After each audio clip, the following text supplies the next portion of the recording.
What's up, Spartans? Batman from TST Gaming here, keeping you updated with everything Halo. And today we are going over the recent announcement from Snipedown that he's retiring from Halo professionally. But before we get started, please subscribe for more Halo content.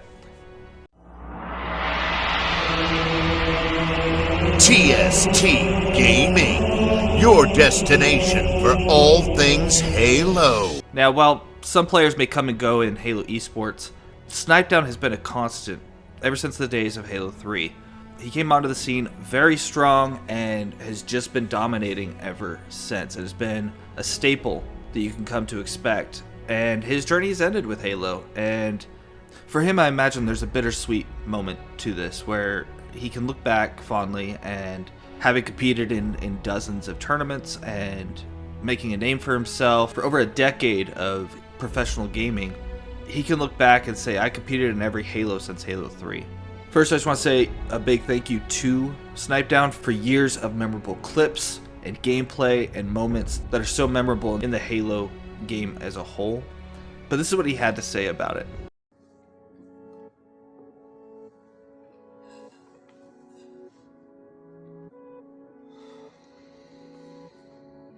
Who knows? I didn't plan on being here. Talking about retirement. Such a strange concept. It's been a roller coaster. Been here since the beginning. Seen the ups, the downs. Full circle. It's been a long journey. But I'm happy. I'm happy with how it's gone. I'm happy with who I've become through Halo. Through the people I've met. A lot of people to thank. And, you know, at the end of the day, I'm going on a note that I will look back and be proud of. Halo to me is kind of the beginning of who I am, in a sense. I really, I started playing Halo in 2001, 2002 at Halo 1, just getting called over to one of my best friend's basements, and, it was like the cool kids game at the time. So it was, my buddies, I did really well. First time I played the game, just kind of like the natural. That was my very first gamer tag. They kind of just like deemed me the natural. And they kind of forced my parents to get me an Xbox. And then I just started getting invited over to multiple different friends' houses, just these big LAN parties, 16 people in 4 different rooms, just cords everywhere. And the mom's like my second mother is what I used to call her. Just ordering pizzas and having big pool parties in the back, and it was just it was an awesome experience to look back on. I went to my very first tournament, Meadowlands 2008. I just remember there was this big hype around me going to the tournament. I was supposed to go to a tournament in 2007. My ride didn't show up, so everyone thought I was this big like phony of just like an online warrior, never gonna show up to an event. And I remember walking in and signing up at the registration right outside the big doors that led into the venue, and you could just hear all the noise coming in from the venue. And I remember walking in, and there's this big Greg, was his name, Talent, and he's just, first thing he says to me is just, he's like, who are you? I'm like, oh, I'm Snipedown. He's like, wow, you are not as nerdy as I expected you to be. And I was just like, that was just such like a heartwarming opening into like, here I am, because it's just this huge screens and darkness. You have like Stride Gum and Old Spice and all this stuff that was just at the venue, and it was just overwhelming. Obviously, it was my first tournament ever. I didn't know what to expect. I'd seen it all online on MLG.com, and it was just like, it was a fun opening, and it just kind of set the tone for the week. And I was like, kind of right away, I just kind of felt more at peace, like I was meant to be there. If I had to describe my Halo career in 3 words, it would be fulfilling, passionate, and slightly alienating. I had, I was on 4 different teams my first 4 events. I found a home in Straight Rippin' for like a good 2.5 years. After that, it really went downhill. I didn't have a team I really vibed with or connected with. And it was just winning. I never took anything else into consideration. I was like kind of a selfish player at that point in time. And then, I just was a floater in terms of teams. And then I finally got on a great roster with Evil Geniuses, with me, Roy, Lunchbox, Lethal/Pistola, and it was a really fun team. I really vibed with Roy, Lunch, Pistola, Lethal. We had a great relationship. We did a lot of stuff together. And then after that ended, I really kind of, I became kind of a floater again, but like I didn't develop those in-depth personal relationships with my teammates really for the remainder of Halo. And so it kind of made it more difficult for me to love it as much. I still loved competing, still loved all of that just as much. I was so passionate for the win, but it was a different team dynamic at that point. And, I had, so in 12, 13 years of competing in Halo, I had maybe like 4 years of like really close relationships, 5 years maybe. It kind of puts a different perspective on the whole team environment, really makes you think about how important the relationships are with your teammates. I experienced the most significant shift in my Halo experience, I'd say, during Halo Reach. Because I didn't love the game. I loved Halo 2, I loved Halo 3, and then Halo Reach came out, and I just didn't love the game. And it was the first Halo I've played that I didn't love. And so luckily I had college to focus on and distract myself, because I would have been lost. I wasn't playing sports at the high level anymore. I played casually tennis and stuff like that, but it was just that love was slowly deterring, and it made me question if this was something I could continue doing, because I knew the game was going to be a long time. And then Halo 4 came out, and it was kind of a similar instance. And I've been through every Halo. I've been, like I said, the ups and the downs, but I think that was definitely the most down I had been. After college, I loved esports. I loved the industry. I didn't expect to be able to continue competing. I was thinking maybe go to Call of Duty. I tried going to Call of Duty. I did well. I just didn't love the game. And I know the game was on the rise. I just couldn't fall in love with Call of Duty. So the passion wasn't there to make me as motivated. And I was still just focused on college. And my dad wanted me to maybe come take over part of his logistics company.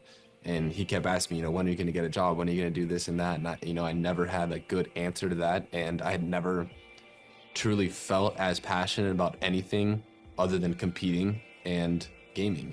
And so I knew that regardless of whether I was going to continue competing or not, it was going to be here in this industry, because I love it here. I don't think people are going to be very surprised by this answer when I say that my favorite roster is definitely the straight ripping iteration in 2008, 2009. It was just day one, just brought me in like I was family. And it was just, there's no hesitation. It was like, we want you. They asked me twice. I actually turned them down the first time they asked me. And then some stuff happened, and I was like, on my Triggers Down roster, which was a great team, and I just didn't vibe with them as well. And I just right away, I saw how they were with Neighbor. And I was like, I want that. That is perfect on top of competing and loving the game, is just loving your team. It's a relationship. You have to build relationships, and getting that right away with them. I remember it was like day 2 after they asked me to join the team. T-Squared's like, hey, come out to Syracuse. We'll stay at my apartment. And we'll game together. We'll do this. And as I'm leaving, he's like, here, do you want to take this monitor? It was like a ViewSonic monitor, I think it was, back when those were the first monitors we played on an MLG. And it was just like doing activities, just going to amusement parks with him. I remember playing ring toss and taking the little slingshot up and down. And it was just like, these are such fond core memories I have of the beginning of it all that made me fall in love with what could be. I realized esports was getting massive when I showed up to an MLG tournament. Halo was no longer the middle screen at the stage at these big events, and they started adding more games. We had Gears of War and Call of Duty at the beginning. And I showed up to the tournament like, man, why is Halo not in the middle stage? Like, we have awesome crowds, we have this and that. And then I see the StarCraft community, and it's like 3 times the size. They are screaming over all these plays, and the casters are just unbelievably hype. I'm watching, I'm like, I have no idea what I'm witnessing. And I find out that this game is global.